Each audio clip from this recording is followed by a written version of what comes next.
I was making a film that Patrick deWitt had written that was being directed by Asa Jacobs, who's a mutual friend. And in the course of that project, I found out that Patrick had just finished his second novel. We'd been looking for a Western for John to do. The conversations deepened and the trust was building, and we decided to partner on the film. I think there's a logic to approaching a foreign director for what can be perceived as an American, American material, like a Western. I think you can argue that a foreigner brings that doesn't carry cultural baggage with them when they approach this kind of material, and they also bring a really fresh eye. And I think with Jacques that was completely 100% true.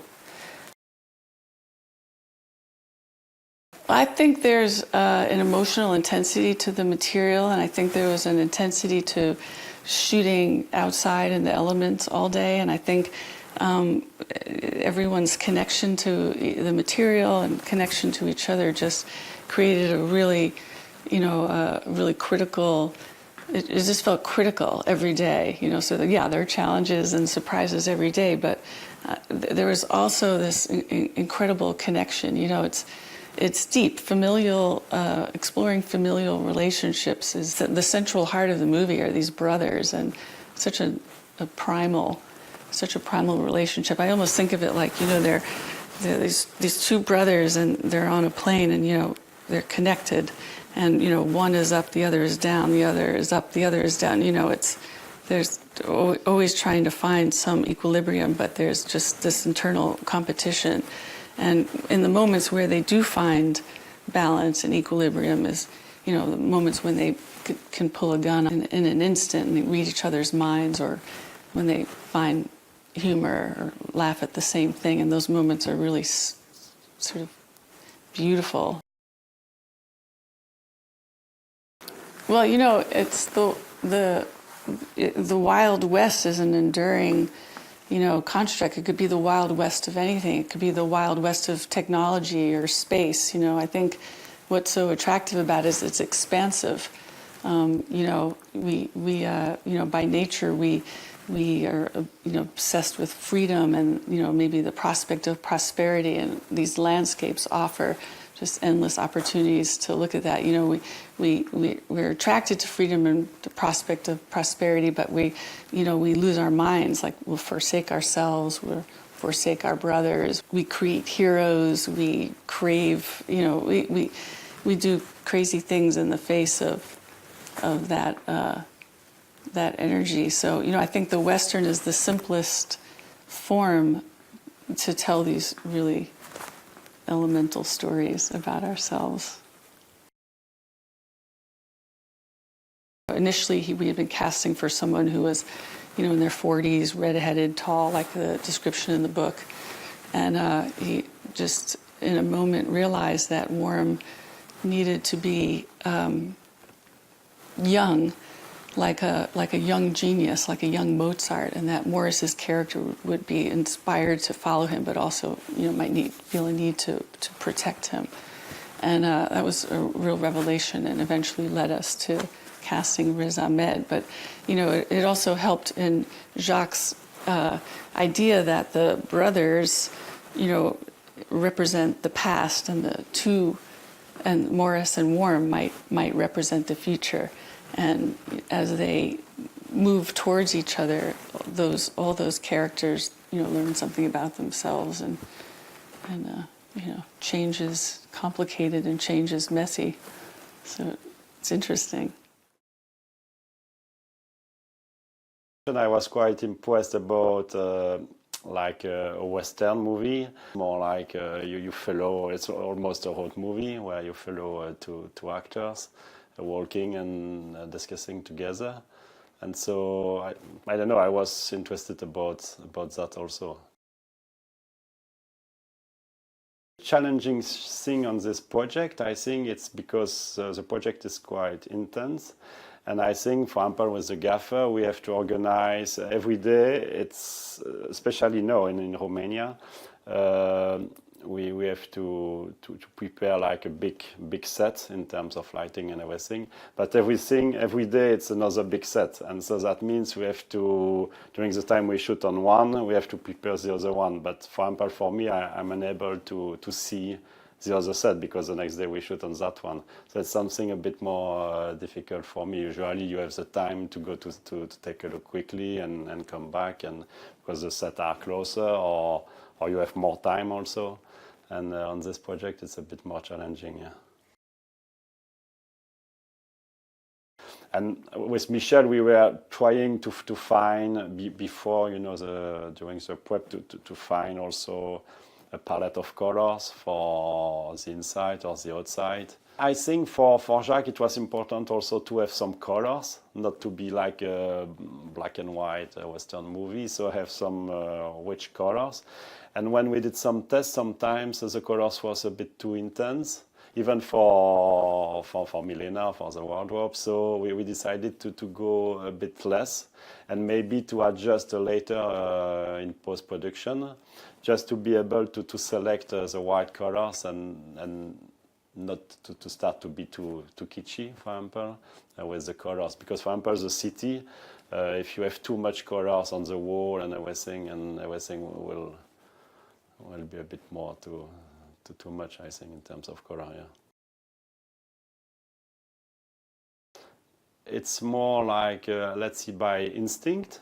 I don't know, it's more like we go, for example, even, I don't know, I take the camera on my shoulder, and we go and we try to catch the good moment with the actors. So usually the old Western was more like a classical, I don't know, with traveling, with track, with long shot, very static. And here it's more, I think, to follow the action, to follow the actors and be with them. And for example, we are using like a big crane, you know, to set up some light. And I know everybody hates those cranes, the production, Jacques and everybody. And for me, it's quite, it's not very easy, because each time I see this crane, and I think this is amazing, the way we are trying to do it.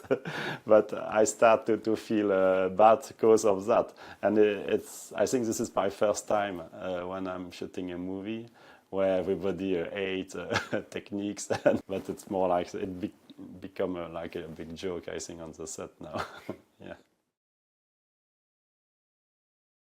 What I loved about this book was the emotional availability of the characters, especially Eli, who is the kind of voiceover narrator of the book. It was just such a compelling story, and I just felt immediately so connected to the characters. I have 3 brothers of my own. And so a lot of those relationships and a lot of those dynamics that are in the book I really related to, and it also was really funny and a really fresh take on the time period. At one point it was being considered that I play another character in the story, and well, I was a lot fatter at the time, so it was very clear that I should play the fat one. I don't think I know anyone who has as perfect a record as Jacques. Every single one of his films, whether you identify with the story or not, or whether it's your type of movie, is one thing, but you can't deny the quality of the acting and the filmmaking from film to film. He has, in my view, a perfect record. I really trusted Jacques right from the beginning because he was so specific, and he has an incredible bullshit detector. So you get used to being really ruthless with yourself about authenticity and honesty, and really trying to connect with the material from moment to moment. The kinship is trauma, I would say. You know, the brothers, this relationship, you know, when they were born, began as a perfectly normal brotherly relationship, sibling relationship, and then they go through this horrible trauma, and that shaped and forged the dynamic of what they're like together, and then they set off on this life of violence. It's very symbiotic, and then it's completely codependent, and then it's almost like one person, and they're joined together.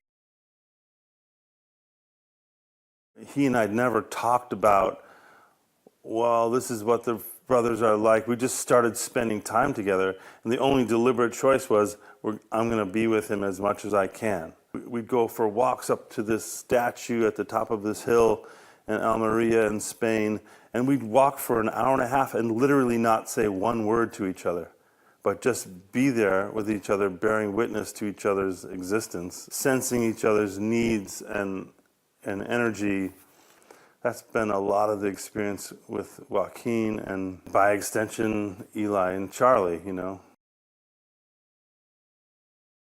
John Morris is the sort of scout. He's the person that the Commodore hires to go to a place, find the people that need to be killed, and then he gives all that information to me and Charlie, and we go and execute them.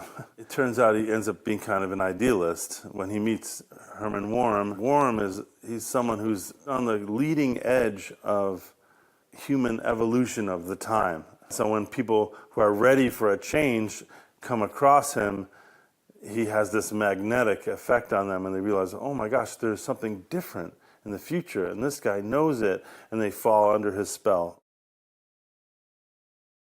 It's about what does it mean to be in relationship with someone? What are you guilty of, and what do you owe someone as a result of that guilt? And what it's like to move through life with someone, and what are the costs of that, and what are the pleasures of that, and what does that mean?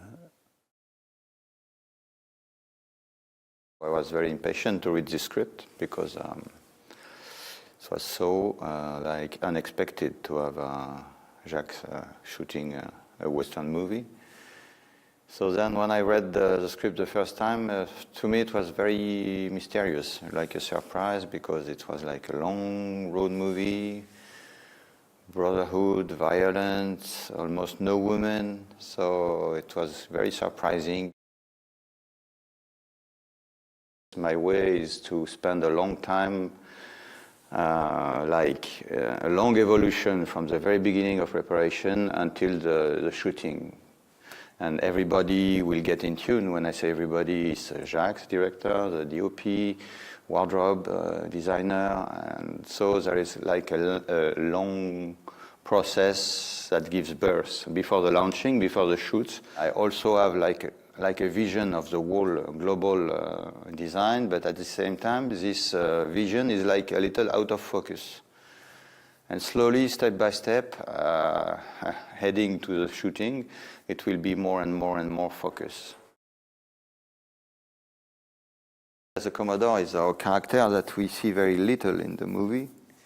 He's very mean and terrible and a threat all along the movie, but we don't see him mostly. And for this specific set, Jacques was really requesting something like Gothic. So it was not my first idea, because Gothic in Oregon in 1850, it's a little twist historically, but Jacques was really clear on this. He was seeing the steep roofs and ornaments, etc. I wanted to start to work on this house, but then the people of the stage told me that this house was in so bad condition that there was no option to rehab it, and we had to strike it down. And so, at last, we did build a new mansion.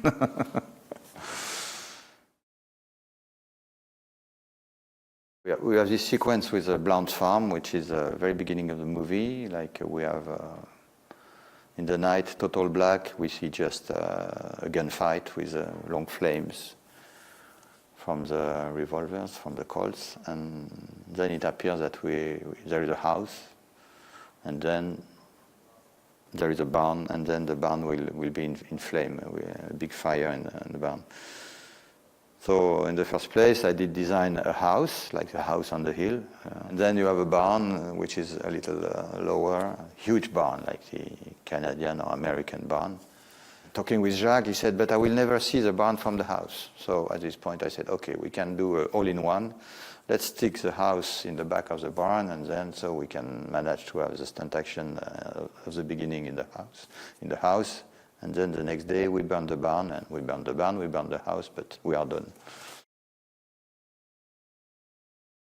Well, I approached the writing of a Western in a roundabout way. It began really as an exercise in dialogue.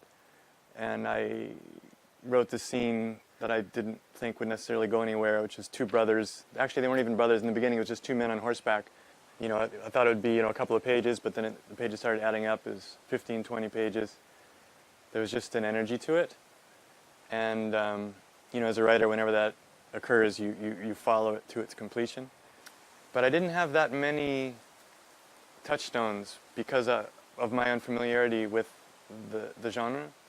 So I was sort of, I was on my own quite a lot, which was intimidating at times, but I think that's ultimately preferable. When you've got it all set out for you, then there's less a chance that something unexpected will occur. So my not really knowing what a Western was supposed to do, what I was supposed to accomplish, I think wound up shaping the book in a way and making it more personal. I think my work generally lends itself to the screenplay format, to the film format, because it's very chatty. I tend to write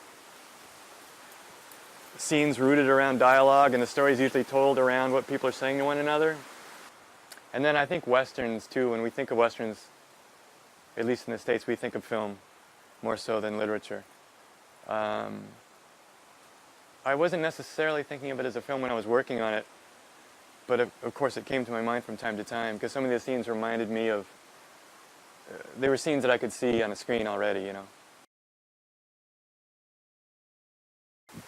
It's a strange experience to see your book interpreted by somebody else, but I was always sort of comforted by the fact of Jacques being such a masterful director.